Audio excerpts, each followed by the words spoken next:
지금 시장에 싼 기업이 굉장히 많은 시기다라고 저는 개인적으로 생각을 하고 있고요.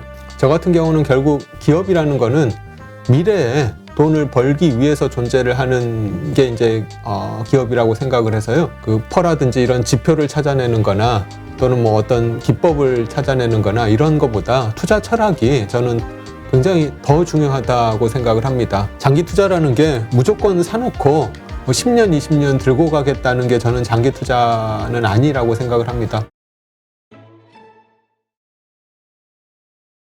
오늘 모신 분은 이온투자자문 박성진 대표님을 모셨습니다. 안녕하세요. 네, 안녕하세요. 반갑습니다. 네, 일단 지금 이제 현재 우리 동학개미들 혹은 주린이 혹은 개인 투자자, 네, 이 분들이 처한 상황을 좀 보면은요, 연준에서 이제 금리 인상한다는 이야기, 그 다음에 또 1월서부터 한국 국내 증시에 또 터진 여러 악재들이 있잖아요. 뭐 수급 문제도 있고 개별 기업단들의 문제도 있고요. 이러면서 주가가 계속 빠졌거든요. 그러니까 이때가 싸게 살 때다 생각하고 또 저가 매수 들어가신 분들, 근데 또 그게 물리는 행위가 되고 이러면서 뭐 3월놀이다 뭐 이런 말이 나올 정도로 어려운 장인데, 현재 시장 상황 어떻게 보십니까? 여기에다 또 오늘 터진 뉴스는 우크라이나의 그 러시아군이 뭐 침공이 시작이 됐다 이런 뉴스도 나오고요. 네. 이제 저는 사실은 시황은 뭐 그렇게 중요하게 생각하지 않는 사람이라서요. 지금 시황에 대해서 제가 브리핑을 해드리기는 좀 힘들 것 같습니다. 근데 이제 저 같은 경우는 이제 가치 투자자인데, 네. 저는 기본적으로 시장에 싼 기업이 많은가 적은가가 이제 제 투자의 가장 우선적인 기준이 되는데요. 제 생각으로 제 기준으로 봤을 때는 지금 시장에 싼 기업이 굉장히 많은 시기다라고 저는 개인적으로 생각을 하고 있고요.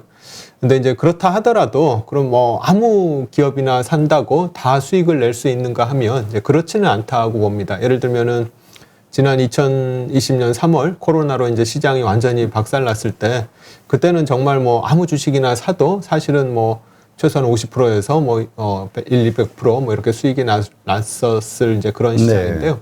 지금은 이제 그런 시장은 아니고 내가 가치 평가를 해서 정말 싸다고 생각하는 기업을 찾아서 투자를 하면 이제 수익이 날 수 있는 시기인데, 하여튼 지난 2020년 3월을 뭐 대박앤세일이 일어났던 시기라고 하면, 지금은 이제 대박앤세일은 아니지만 곳곳에서 세일이 일어나고 있다. 근데 이제 어디서 세일이 일어나고 있는지는 좀 잘 찾아서 투자를 해야 되는 시기다, 이렇게 생각을 하고 있습니다. 네. 지금 많은 분들이 시황을 엄청 걱정하거든요. 그리고 시시각각 나오는 뉴스 속보에 막 심리가 움직이고 주가도 출렁이고 막 조속간으로 바뀌는 거죠. 그러니까 시간대로 바뀌는 거죠. 팔아야 돼, 사야 돼, 막 이런 것들이. 이러한 시황을 왜 중요하게 생각하지 않으시는지 여쭤봐도 될까요? 네. 일단은 그런 시황을 예측하는 것 자체가 다 의미 없는 일이라고 생각을 해서 제가 예측을 하지 않고요. 예를 들면은 지금 이제 우크라이나 사태가 모든 투자자분들한테 가장 그렇죠. 궁금한 이슈가 될 텐데, 사실 우크라이나 사태가 앞으로 어떻게 전개될지는 아마 아무도 알 수 없을 겁니다. 푸틴도 아마 그렇죠. 사실 이제 푸틴이 뭐 본인이 원한다고 또 이제 서방 세계가 어떻게 대응하는가에 따라서 다 달라질 텐데, 푸틴조차 알 수 없을 거라고 생각을 하고요. 예를 들어서 뭐 아까 코로나 얘기가 나왔는데, 코로나가 처음 뉴스에 등장한 게 언젠가 하면 2019년 12월 말에 중국 우한 폐렴으로 코로나가 처음 등장을 했었거든요.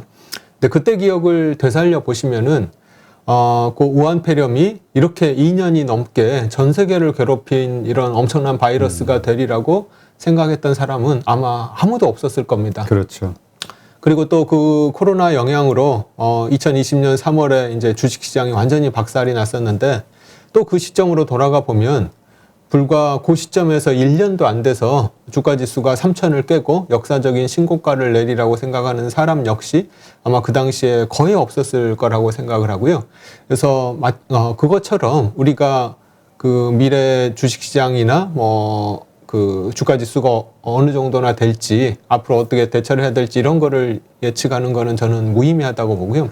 그래서 지금도 마찬가지로 우크라이나 사태가 어떻게 전개될지를 예측하기보다는 지금 내가 투자한 기업이 정말 미래에 돈을 잘 벌 건지, 내가 충분히 여전히 싸게 산 상태인지에 초점을 맞추는 게 저는 훨씬 더 좋은 방식이라고 생각을 합니다. 네.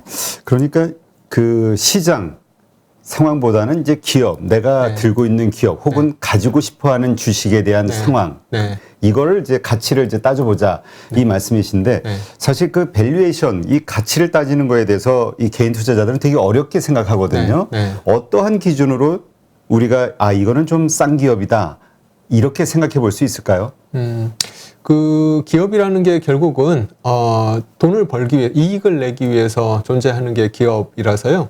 근데 이 기업이 앞으로도 돈을 잘 벌 것인지 안 벌 것인지에 초점을 맞추는 게 저는 좋다고 생각을 합니다. 예를 들어서 지금 우크라이나 전쟁이 벌어지고 나서 이제 어떻게 전개될지는 알 수 없지만 이제 최악의 경우는 뭐 유가가 올라가고 또 곡물 가격이 올라가고 그걸로 인해서 인플레이션이 심화되고 또 금리가 올라가고 뭐 이제 이런 상황이 벌어지게 될 거를 이제 많은 투자자분들이 우려를 하시게 그렇죠. 될 텐데요. 근데 이제 그런 상황이 벌어졌을 때 내가 투자하고 있는 기업에 어떤 영향을 줄지를 고민을 해봐야 될 것 같고요. 근데 이제 그게 제 생각으로는 그렇게 기업의 그 수익력에 심각하게 타격을 줄 정도는 저는 아직은 아니라고 생각을 하고 있는데요. 근데 이제 그런 것들을 뭐 염두에 두고 둘 수는 있지만 이제 그런 것들을 고려했을 때도 하여튼 기업이 앞으로 얼마나 돈을 벌 것인지 그 앞으로 벌어들일 돈에 비해서 지금 충분히 싼 가격인지에 초점을 맞추는 게 기본이라고 생각을 합니다. 네. 그럼 우리가 이제 보통 그 PER이라고 하잖아요. 네. 그 PER 배수가 뭐 시장 뭐 같은 업종의 평균 혹은 뭐 이런 쪽이 예를 들어 10배다. 근데 지금 내가 관심을 보고 있는 기업은 뭐 7배다, 8배다, 6배다. 이렇다면 기본적으로 이건 싼 주식이다 생각하고 살만한 그런 그 기준으로 봐도 되는 거다 보시나요? 이제 그 PER이라는 거를 어떻게 계산을 하느냐에 따라서 사실은 퍼도 여러 가지 퍼가 나올 수가 있는데요. 그러니까요. 이 네. 퍼도 보니까 상황에 따라 우리 그러니까 뭐랄까 애널리스트들도 좀 다르게 적용하더라고요. 이 작년 지금 그러니까 우리가 계산하는 작년 PER로 계산하는 분도 있고 향후 추정 PER로. 근데 추정이라는 건 돼봐야 되는 거니까 그 부분을 좀 설명을 해주시죠. 네. 그래서 이제 퍼라는 것도 이제 방금 말씀하신 것처럼 예를 들면 1년 실적을 기준으로 해서 지금 퍼가 뭐 8배인지 10배인지 뭐 이렇게 계산을 할 수도 있고 아니면 향후 1년 실적을 기준으로 뭐 8배인지 10배인지 계산할 수도 있고 한데 이제 어떤 이익을 사용할 것인가는 물론 투자자에 따라서 다 다를 텐데요. 저 같은 경우는 결국 기업이라는 거는 미래에 돈을 벌기 위해서 존재를 하는 게 이제 기업이라고 생각을 해서요. 이 기업이 미래에 얼마나 벌 것인가. 근데 그 미래라는 것도 너무 먼 미래는 사실은 예측하기가 힘들고 또 너무 가까운 미래는 사실 이미 시장에 어느 정도 뭐 예상이 돼 있다고 생각을 해요. 그거보다는 이제 제가 생각하는 적정한 미래는 한 2, 3년 후에 이 기업이 얼마 정도를 벌어들일까를 미리 좀 전망을 해보고 그 2, 3년 후에 기업이 벌어들일 이익에 비해서 지금 어느 정도 가격인가 그렇게 이제 퍼를 구해서요. 그렇게 구한 퍼가 충분히 싸다고 생각을 하면 저는 투자를 시장 상황에 상관없이 투자를 하는 편입니다. 네. 그러니까 우리가 그냥 내년도 혹은 금년 추정 PER 이게 아니라 적어도 2년 후나 3년 후에 어느 정도를 벌어들일지에 대한. 근데 이제 그거는 아직 일어나지 않은 현실이기 때문에 그걸 계산하기가 좀 쉽지 않을 것도 같은데요. 네. 어떻게 뭐 방법이 있을까요? 네. 이제 그게 이제 기업들에 대해서 이제 굉장히 잘 알아야지 되는데요. 근데 사실은 그게 예를 들면은 뭐 바이오 기업이다 그러면은 이 바이오 기업의 신약이 도대체 언제 그 연구 개발이 다 끝나가지고 이게 상용화가 되고 뭐 팔릴지 이거를 예상하는 거는 굉장히 힘든 상황인데 그렇지 않고 예상이 쉬운 부분이 있습니다. 예를 들면은 제가 지금 투자하고 있는 어떤 기업 사례를 하나 들어보면은요. 이 기업이 평상시에는 영업이익을 한 1,000억 정도 내는 회사입니다. 근데 지금 코로나로 물류 사태가 지금 이뤄져 가지고 물류가 굉장히 힘들어지고 있잖아요. 그래서 이 회사가 이제 정상적인 상황이라면 1년에 물류비가 400억 정도 나가는 회사인데 작년 하반기부터 물류 사태가 굉장히 심각해졌잖아요. 그렇죠. 그래서 작년 3분기, 4분기에 분기에만 물류비가 400억이 들었거든요. 엄청 많이 들었네요. 네, 1년에 400억이 드는 회사가 작년 3분기, 4분기에 분기 단위로 물류비가 400억이 들었으니까 이제 그래서 지금 실적이 굉장히 안 좋아지고 그걸로 인해서 시가총액도 굉장히 많이 하락해 있는 그런 상황인데요. 근데 우리가 상식적으로 생각을 해보면 이 코로나 사태가 영원히 지속되고 물류 사태가 영원히 지속된다기보다는 결국 언젠가는 코로나 사태가 끝나고 물류 사태도 해결이 될 거다라고 생각하는 게 좀 더 합리적일 것 같고요. 그러면 물류 사태가 언제가 될지는 모르지만 2, 3년 안에 해결이 된다고 가정을 하면 2, 3년 후에는 이 기업의 실적이 과거의 1,000억으로 돌아갈 가능성이 꽤 높다고 생각이 되고요. 근데 이 회사가 지금 시가총액이 한 3,000억도 안 되는 수준이거든요. 그래서 뭐 이자 비용이나 이런 걸 제외하고 나면 순이익이 600억 이상 날 것 같은 회사인데 그런 회사의 시가총액이 지금 3,000억도 안 되니까 퍼가 5배도 안 되는 그런 상황인 거죠. 그래서 그래서 이제 저는 이제 이런 예를 하나 드렸는데 사실 이제 뭐 요런 회사들 말고도 이제 우리가 그 기업을 오랫동안 지켜봐 온 기업이라면 이 기업이 어느 정도의 수익을 낼 수 있는 잠재력이 있는 회사인지를 아마 느끼실 수 있을 거고요. 그리고 이제 그 기업이 지금까지 해왔던 거를 비하면 앞으로 얼마 정도나 성장할 가능성이 높다는 거를 좀 예상해 볼 수 있는 기업들이 있을 텐데 이제 그런 상식을 가지고 대략 2, 3년 후에는 이 정도 이익이 나올 수 있을 거다라고 예상할 수 있을 것 같습니다. 근데 네. 만약에 그런 계산이 안 되면 사실은 그 회사에 투자를 해서는 안 된다고 생각을 합니다. 근데 사실 많은 분들이 그러한 기준으로 투자를 하는 경우가 그렇게 많지는 않은 것 같아요. 네, 그냥 좋대니까 그리고 네. 지금 추세가 좋으니까 그래프가 잘 올라가니까 네. 혹은 뭐 뭔가 모멘텀 이런 게 있으니까 네. 이런 네. 뭐 주식 시장에서는 뭐 주식은 미인 대회다 뭐 이런 이야기 하시기도 네, 하고 네. 이러면서 이제 그런 어떤 그 가격의 흐름에 맞춰서 이제 사는 분들이 많이 있다라고 네. 생각이 되는데 네. 이게 이런 변동성에서는 그게 상당히 위험한 일일 수도 있겠네요. 네. 그래서 이제 저는 이제 많은 투자자분들을 만나면 투자에서 가장 중요한 거는 어떤 퍼라든지 이런 지표를 찾아내는 거나 또는 뭐 어떤 기법을 찾아내는 거나 이런 거보다 투자 철학이 저는 굉장히 더 중요하다고 생각을 합니다. 예를 들면은, 이제 사람들마다 세상을 살아가는 방식이 다르고 투자 철학이 그렇죠. 다를 텐데요. 예를 들면 어떤 분들은 투자를 제로성 게임이라고 보실 수도 있을 것 같습니다. 근데 제로성 게임이라고 보면 누가 돈을 따면 다른 사람은 이제 돈을 잃게 되는 거잖아요. 그래서 이제 언론 기사나 이런 데를 보면 개인 투자자들이 잃은 돈을 외국인이 다 따갔다 뭐 이렇게 표현하는 경우도 나오는데 그거는 이제 투자를 제로섬으로 보는 거죠. 근데 이제 반대로 투자를 파지티브 썸으로도 볼 수가 있는데 이제 그렇게 본다는 얘기는 투자라는 거는 결국 경제가 성장하고 거기에 맞춰서 기업의 이익도 성장을 하고 그 이익을 주주들이 함께 과시를 누리는 거다라고 생각을 하면 파지티브 썸으로 주식 투자를 볼 수 있는 거죠. 그래서 제로섬으로 주식 투자를 보시는 분들은 주식을 굉장히 단기적으로 접근하고 트레이딩을 해서 수익을 내는 걸로 생각을 하는데 이제 파지티브 썸으로 이제 주식 시장을 본다고 하면 좀 더 멀리 장기적으로 주식 투자를 하고 주식 투자라는 게 그냥 단순히 시세 차익을 내는 것을 넘어서 그 기업의 주인이 되는 거다라고 생각해서 접근할 수 있을 것 같습니다. 그래서 어떤 철학을 가지고 있느냐에 따라서 좀 그 주식 투자하는 마음가짐 자체가 굉장히 많이 틀려질 것 같은데요. 네, 많은 분들이 이제 주식을 이제 단기적으로 트레이딩 관점으로 접근을 하기 때문에 매매한다 이렇게 표현하시더라고요. 네, 맞습니다. 그래서 이제 어떻게 이제 주식을 수익률 게임으로 접근을 하십니다. 이제 수익률 게임으로 주식을 접근하다 보면 이제 어떤 식으로 투자를 하게 되느냐 하면 시장의 주도주를 찾아서 투자를 하려고 노력을 그렇죠. 하게 됩니다. 네. 다음 분기에 가장 상승률이 높을 섹터가 어디냐. 이런 시장의 주도주를 찾으려고 하는데요. 이제 수익률 게임을 하게 되는 건데요. 저는 사실 수익률 게임을 하는 게 굉장히 위험하다고 생각을 하고 있습니다. 그래서 저는 사실 수익률 게임을 하지 않고 있고요. 이제 그거보다는 주식 투자에서 더 중요한 거는 리스크를 어떻게 제한시킬 것인가, 어떻게 하면 향후에 생길 수 있는 위험을 해지할 것인가가 이제 저는 더 중요하다고 생각을 하고 있고요. 그래서 이제 최악의 상황이 발생을 하더라도 또는 제 생각이 틀리더라도 지금 가격이면 크게 손해 보지 않을 것인가를 먼저 체크를 하고 그 다음에 이제 맞으면 크게 수익을 낼 수 있는 이제 그런 투자처를 찾아서 투자를 하려고 하는데요.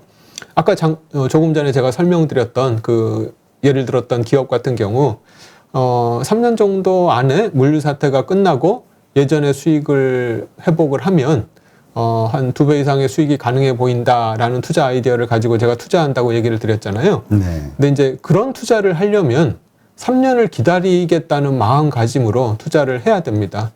수익률 게임을 해서는 안 되는 거죠. 그 물류 사태가 언제 끝날지를 알 수 없으니까. 그렇죠.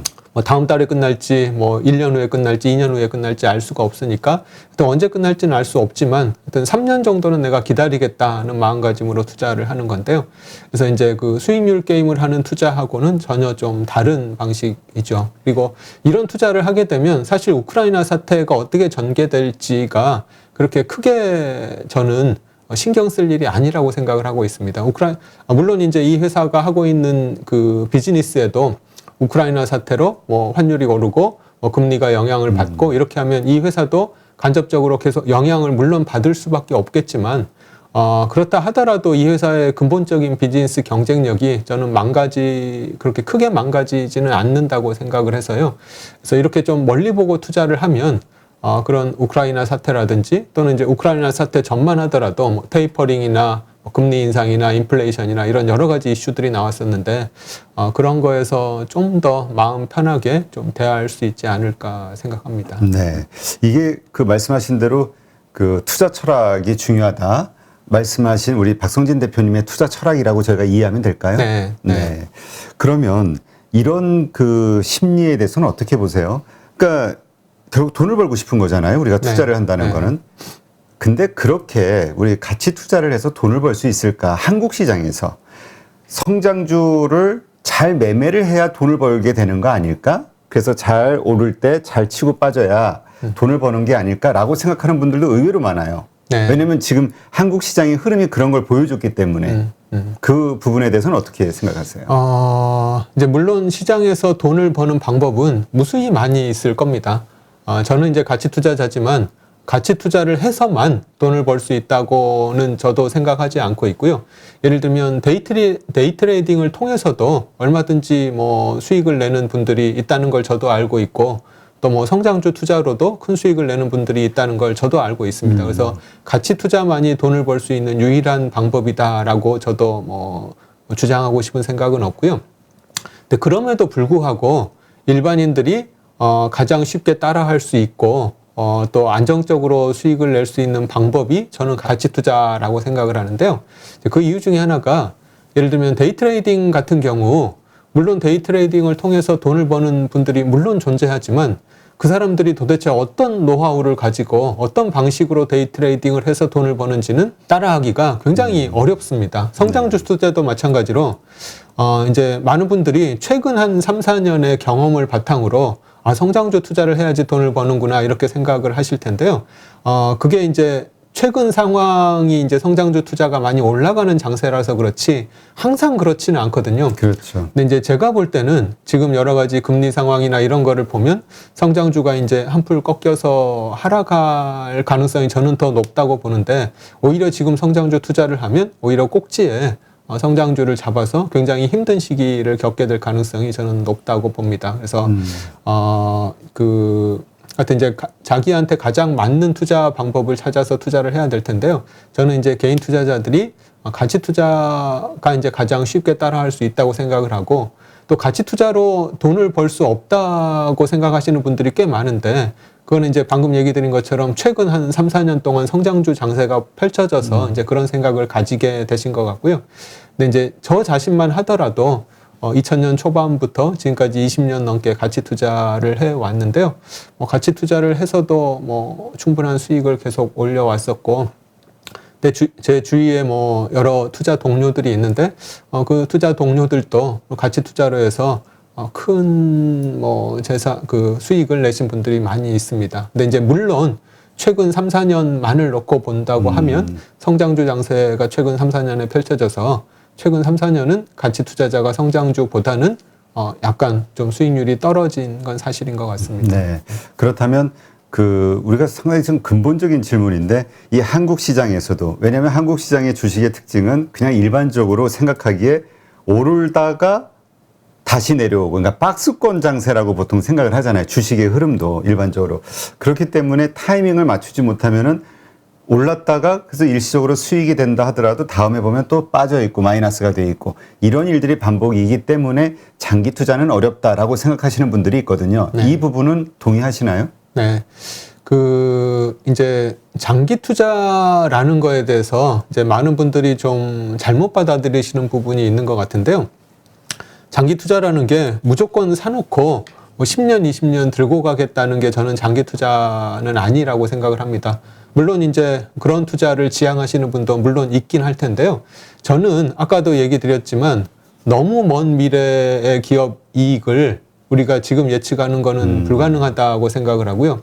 예를 들면 이제 사람들이 한 30년 전에 삼성전자를 투자를 했으면 지금 100배, 200배 수익이 났을 그런 얘기 거다. 쉽게 하죠. 네, 이런 얘기를 하시는데 30년 전으로 만약 돌아가서 과연 그때 그러면 삼성전자가 이렇게 30년 후에 이렇게 엄청난 기업으로 성장할지를 그 당시에 과연 예측할 수 있었을까? 저는 굉장히 회의적입니다.